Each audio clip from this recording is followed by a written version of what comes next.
tank as well on the way for aTnSocke, so we'll see if aTnSocke can win this. But a DT is on the field, and any missile, there is a missile turret hanging out here, so aTnSocke sees that. Does have DTs. Does he have a missile turret in every mineral line? No missile turret here. There is one up there, and a DT down here.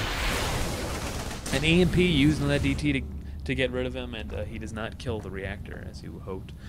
That reactor did get EMP'd as well, which means that it cannot cloak, which is an important thing. A huge engagement over here that I'm completely missing talking about EMP reactors, and those Colossus just getting absolutely obliterated when you have 8 Vikings on the field, and Immortal getting caught out of position. And now there's some great force fields causing those, getting a couple extra Marauders, but you do not want to chase through those force fields because they will split your army up. Those Vikings hanging out here with this factory saying, don't worry buddy, we'll protect you from any Colossus that attack air, and factory says, thanks a lot, you guys are really helpful. So like mass Marauder, mass Viking really, with a couple smattering of Ghost and Marines. Do we have Cloak done for Ghost? No Cloak, not Cloak on the way, and 3-3 upgrades on the way. So aTnSocke seeing he was behind an upgrade and saying, you know what, I'm going to get the advantage, and looks like 3-3 upgrades might be coming out for the Terran Infantry as well. There they are, 3-3 also. The Chrono Boost going to finish off the 3-3 upgrades for aTnSocke just slightly faster if he continues Chrono Boosting, and it looks like he is. And all these Nexus really at low energy, doing a great job keeping up on the Chrono Boost. Terran ship level, attack level 1 on the way. These cannons going to go down. A bunch of Vikings going to take out this army. The Stalkers shoot down the Vikings, but not going to be able to kill them before they kill the Colossus. And now these Dark Templar in the back, EMP is on these sentries, and now it's just a ground attack level versus a ground attack Terran. So these entire armies clashing. The medevacs, the Terrans are barely winning this one. The stim to kill off those DTs from the scan, and now going to lose his third again. aTnSocke losing a third, and this planetary fortress easily mining with only one guy in gas here, 3 guys in gas here. Probably wants to get some more guys in gas.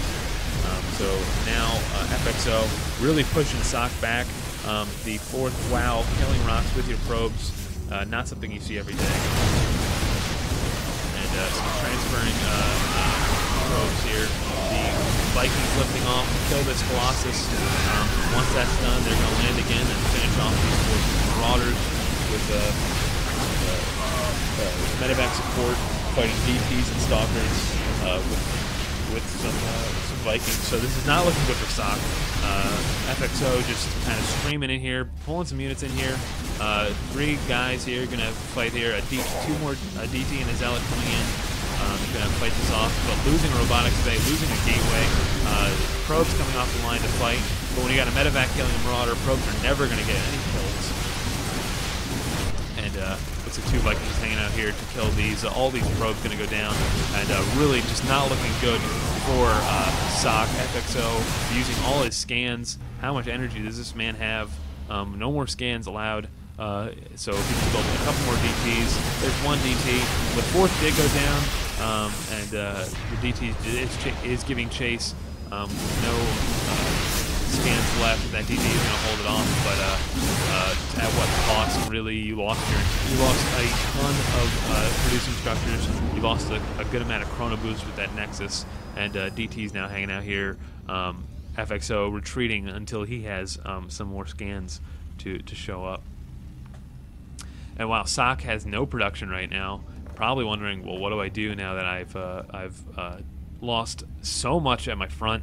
Did lose a gateway and a robotics bay, and now you can see the supply difference. It's 37 supply to 130, and there's only this. I mean, this is all a 1 base Terran versus, or excuse me, a 1 base Protoss versus what is going to end up being a 2 base, almost 3 base Terran. A couple more minerals left here, but really just going to be a 2 base Terran versus this. Burning another scan to be able to land this thing. Command center, so these command centers are low on energy, can't really do a super offensive. There is enough energy for a scan here, probably 2 by the time he moves out.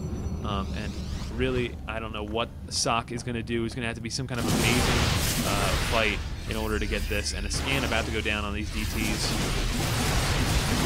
A big push coming in, a ton of Marines and Marauders coming in with these medevacs to support, and there goes the EMP, there goes the scan, the DTs are done, and I think there's the GG from Sock, and he leads the game.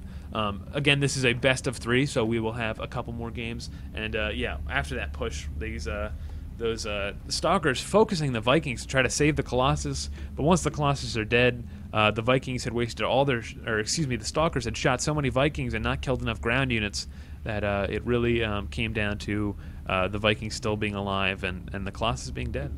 That was a kind of it sucks. It sucks. Would have liked to see maybe some High Templar to feed back these medevacs as well, so get some storms off, because that really does screw up a Terran bio army. And Vikings are not the best counter to Templar.